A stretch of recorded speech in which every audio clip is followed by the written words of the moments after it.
Petite vidéo aujourd'hui sur les édulcorants. Si je prends l'exemple d'une canette de Coca-Cola classique, celle-ci contient environ 35 grammes de sucre, soit 140 kilocalories. Si on prend un Coca-Cola zéro, celle-ci n'en contient pas du tout. Pourquoi cette différence calorique? C'est tout simplement dû à l'utilisation d'édulcorants intenses. Donc dans le cas de Coca-Cola, ils ont utilisé un mélange d'aspartame et d'acésulfame K. Je vais donc maintenant vous parler des différentes molécules sucrantes. Vous avez les sucres de base, donc le lactose dans le lait, le fructose dans les fruits, le glucose, l'amidon dans la pomme de terre. Donc ça, c'est des sucres entre guillemets naturels. On retrouve également le sucre blanc de table, dit le saccharose. Le saccharose qui est une combinaison d'une molécule de fructose et d'une molécule de glucose. 1 gramme de glucides ou de sucre, ou également de carbohydrates, ça correspond aux mêmes molécules chimiques, correspond à 4 kilocalories. Dans des produits transformés industriels, vous pouvez également retrouver dans la liste d'ingrédients d'autres sucres dérivés de l'hydrolyse de l'amidon, comme le sirop de glucose, le sirop de maïs à haute teneur en fructose ou l'isoglucose. Il existe d'autres molécules sucrantes qui sont les édulcorants. Donc là maintenant je vais rentrer dans le vif du sujet. Les additifs alimentaires édulcorants ont pour but technologique d'ajouter un goût sucré aux aliments. Les édulcorants peuvent avoir une origine naturelle ou par voie de synthèse. Ils sont des fois utilisés en combinaison afin d'optimiser le goût sucré par effet synergique. Parmi ces édulcorants, on retrouve une catégorie qui sont les édulcorants intenses. Donc l'aspartame, la saccharine, le cyclamate, l'acésulfame K, les stéviol glycosides. Ils ont pour point commun de ne pas apporter de calories ou d'avoir une très faible valeur calorique et d'avoir un pouvoir sucrant très important. La saccharine, le 954, a été découverte en 1879. C'est un des premiers édulcorants intenses de synthèse qui pouvait notamment être utilisé par les diabétiques parce qu'elle n'apportait pas de calories. La saccharine, une fois absorbée, est éliminée presque entièrement dans l'urine à 99% de manière inchangée. Sa demi-vie est de 7,5 heures chez l'homme à peu près. Donc c'est pour ça qu'elle n'apporte pas de calories, c'est parce qu'elle n'est pas du tout métabolisée. Globalement, les édulcorants intenses sont plutôt des molécules assez anciennes. Le cyclamate a été découvert en 1937. L'aspartame, qui est un des édulcorants les plus médiatisés, a été découvert en 1965. Après ingestion d'aspartame, celle-ci est rapidement métabolisée par l'organisme sous forme de 3 composés, le méthanol, l'acide aspartique et la phénylalanine. C'est pourquoi celui-ci n'est pas toléré par les personnes qui présentent de la phénylcétonurie, qui ne peuvent pas métaboliser la phénylalanine. Le sucralose est un autre édulcorant intense découvert en 1976 et qui est dérivé du saccharose. Dans cette famille d'édulcorants, on retrouve également des protéines sucrantes comme la braséine, la miraculine, les tomatines, le 957. Les tomatines sont des protéines dérivées du fruit du catemphé, un arbre qu'on retrouve dans la forêt tropicale africaine. On retrouve également ce qu'on appelle les édulcorants de charge ou les édulcorants de masse, qui sont des polyols. Donc on retrouve les sorbitols, l'érythritol. Donc les édulcorants de masse ont un pouvoir calorique plus faible et un pouvoir sucrant en général un peu plus faible que le saccharose. Les polyols apportent à peu près 2-3 kilocalories par gramme. Ils ont également un indice glycémique très faible. Le xylitol a une action anti-carie, puisque le xylitol ne peut pas être métabolisé par les bactéries, ce qui empêche la production d'acide sur les dents et que ça favorise du coup les caries. On les retrouve principalement dans la confiture, les bonbons ou les chewing-gums. Pour finir, on retrouve également des hydrates de carbone moins connus, le tagatose, le tréhalose ou l'isomaltulose. Avant d'être autorisés par la Commission européenne, les additifs alimentaires, donc les édulcorants, sont évalués par l'Autorité européenne de sécurité alimentaire qui va évaluer l'ensemble des preuves toxicologiques afin d'établir des fois une dose journalière admissible qui est la quantité qu'un individu peut ingérer pendant toute une vie sans avoir de risque pour sa santé. Et c'est exprimé en milligrammes de kilogrammes de poids corporel par jour. Donc sur ce graphique, on a l'exposition alimentaire aux édulcorants intenses d'après l'enquête alimentaire nationale 1K3 et on voit que cette exposition est entre 1 et 3 mg de kilogrammes de poids corporel par jour. C'est également bien en dessous des valeurs de la DGA, donc les colonnes en grise.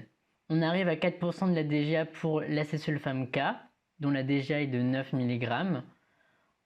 En valeur absolue, on a une exposition un peu plus élevée à l'aspartame, mais ça reste bien en dessous des 40 mg.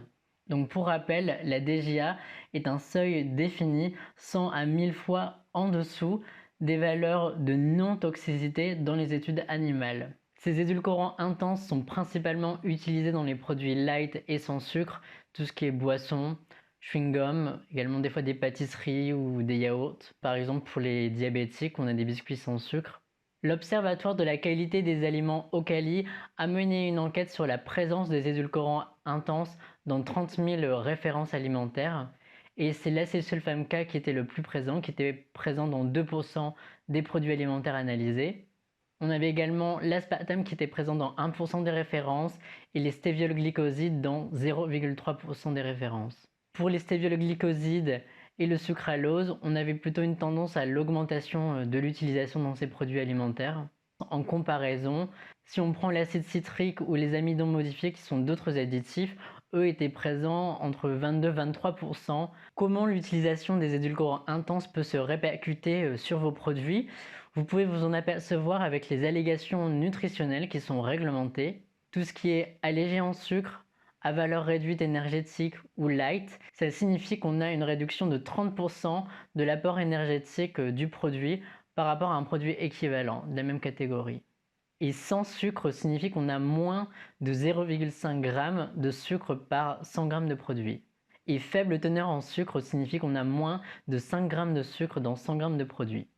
Au final, on pourrait se dire chouette, les édulcorants intenses n'apportent pas de kilocalories et c'est un moyen parfait pour perdre du poids facilement tout en gardant la saveur sucrée dans les produits alimentaires. Mais en réalité, quand on s'intéresse aux études qui ont été menées sur le sujet, on a des études avec des résultats assez divergents dans les essais contrôlés randomisés, donc les études d'intervention.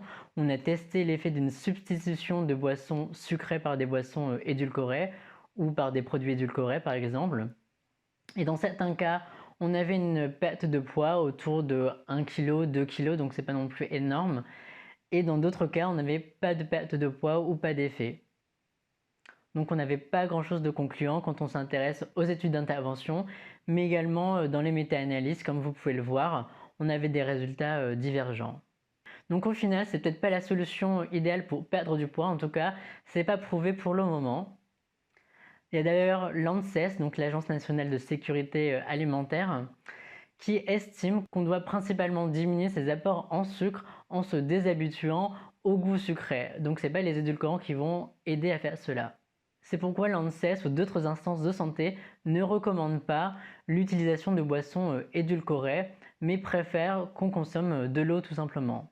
Maintenant, je vais faire un petit zoom sur deux controverses sur les édulcorants.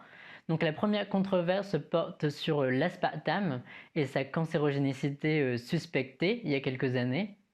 L'aspartame qui a été autorisé en 1974 aux États-Unis. Suite à des effets toxiques suspectés, quelques mois plus tard, l'autorisation américaine a été suspendue et cette autorisation n'a été rétablie qu'en 1981 aux États-Unis. Dans l'Union européenne, l'aspartame a été autorisé en 1994, donc un peu plus tard. Donc parmi les craintes liées à l'aspartame, quand l'aspartame est métabolisé, on a de la production de méthanol.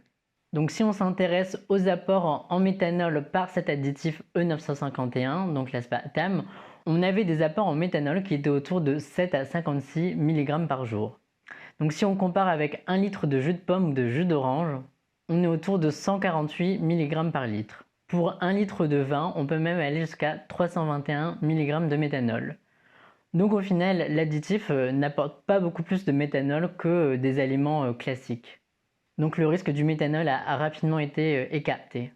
En 2006 et en 2010, un centre de recherche italien a exposé des souris à différentes doses croissantes d'aspartame et a constaté l'augmentation de l'incidence d'adénome et de carcinome hépatocellulaire chez les souris mâles. Donc sur ce graphique, vous pouvez voir en blanc le groupe contrôle qui n'a pas reçu d'aspartame et en noir les différentes doses d'aspartame qui ont été testées pendant plusieurs semaines sur ces souris et leurs descendants. Donc leurs descendants ont été exposés à l'aspartame jusqu'à leur mort naturelle ou pendant 130 semaines. Sur la base de ces observations, les auteurs ont conclu que l'aspartame induit le cancer dans le foie et les poumons de souris mâles suisses. Donc cette étude a été pas mal critiquée parce qu'elle ne suit pas les lignes directrices pour les tests de cancérogénicité sur le long terme, donc de l'OECD. Une des conséquences, c'est de faire une étude très longue sur plus de 130 semaines chez des rongeurs. La recommandation chez des souris âgées de 5-6 semaines est de faire une étude sur les 2 tiers de leur existence, soit 18 mois ou 2 ans. Parce qu'au-delà de cette durée de 2 ans, on a l'état physiologique des animaux qui va se dégrader naturellement, lié à l'âge, et ça va biaiser les résultats. On aura un effet de confusion entre l'âge, le vieillissement et le composé étudié. Également, on avait une autre critique sur cette étude parce qu'on n'avait pas beaucoup de détails sur l'état général des animaux, pas de détails sur le poids du foie, les dommages hépatiques ou l'hyperplasie. Il y avait également un déséquilibre d'effectifs non expliqué entre les groupes expérimentaux et le groupe contrôle. Et ces souris suisses sont également connues pour avoir une incidence spontanée élevée de maladies hépatiques et pulmonaires et de tumeurs. En raison de ces déficiences méthodologiques et de ces incertitudes, l'Agence européenne et l'Agence française ANSES ont conclu qu'il n'était pas possible d'extrapoler ces résultats directement à l'homme, et donc de conclure sur un caractère cancérigène de l'aspartame. En 2010, on a également eu une autre étude danoise qui avait parlé d'elle. Donc c'était une étude prospective sur à peu près 60 000 femmes enceintes, et les auteurs ont rapporté une association positive entre la consommation de boissons édulcorées et le risque d'accouchement prématuré induit médicalement. Donc comme on peut le voir sur ce graphique où j'ai représenté des odds ratios, c'est des sortes de rapports de risque relatifs entre le groupe exposé aux boissons édulcorées et les femmes qui ne boivent pas de boissons édulcorées. Et on voit que le risque augmente significativement à partir de 4 verres par semaine, par rapport aux femmes qui ne consommaient pas de boissons édulcorées. Donc il s'agit de la première étude sur ce sujet-là à l'époque. On n'avait également pas vraiment d'explication mécanistique biologique pour expliquer le lien entre les édulcorants intenses et provoquer un accouchement prématuré. Cette étude présente différentes forces, donc en termes d'effectifs qui est assez important, autour de 60 000 femmes. On a aussi un design prospectif, mais on a également certaines limites méthodologiques comme l'utilisation d'un questionnaire non validé pour évaluer les consommations alimentaires. On n'avait également pas de détails sur la composition en édulcorants intenses dans les boissons étudiées. Donc ici, l'accouchement était médicalement provoqué et ce n'était pas un accouchement naturel qui arrivait plus tôt. Donc il faut également prendre en compte dans cette relation tout ce qui est antécédents médicaux et les critères sur lesquels les décisions médicales d'induire un accouchement anticipé doivent être pris en compte, sinon ça peut biaiser la relation, c'est ce qu'on appelle des facteurs de confusion. Donc il n'est pas possible de conclure sur le risque d'accouchement prématuré par rapport à la consommation de boissons édulcorées chez la femme enceinte. Également, on n'avait pas de détails sur la santé de l'enfant. On n'a pas d'indication sur les caractéristiques du nouveau-né en termes de poids ou d'éventuels problèmes cliniques liés à cette prématurité. Donc comme c'est mentionné par les auteurs, il conviendrait de conduire de nouvelles études pour infirmer ou confirmer leurs résultats. 2 ans plus tard, on a 2 autres publications qui ont trouvé des résultats similaires, mais après ça reste des études observationnelles et c'est pas possible de conclure à la causalité. Il faudrait faire une étude d'intervention pour vérifier ça. Mais ça soulève quelques questions sur ce sujet-là. Maintenant, je vais parler un petit peu plus de la stevia, qui est une plante assez populaire pour ses propriétés édulcorantes, en particulier par rapport à la poudre qu'on peut extraire de ses feuilles. On peut extraire un édulcorant intense qui s'appelle les glycosides de stéviol. Donc ça, c'est une grande famille de molécules. En France et en Europe, la plante Stevia rebaudiana est uniquement autorisée à la vente comme plante d'ornement ou comme utilisation en tant qu'édulcorant, mais que par l'industrie agroalimentaire. Vous ne pouvez pas normalement acheter des feuilles réduites en poudre que vous incorporez directement dans votre repas comme édulcorant. On a également souvent une confusion entre la plante, la poudre verte qu'on peut obtenir en faisant sécher les feuilles et en les broyant en poudre, et l'extrait purifié à plus de 95%, qui au final n'a plus grand chose de naturel. Donc c'est une poudre blanche, les glycosides de stéviol. Donc les molécules sucrantes de la stevia, les ribodiosides, ont été autorisées récemment dans l'Union européenne en 2011.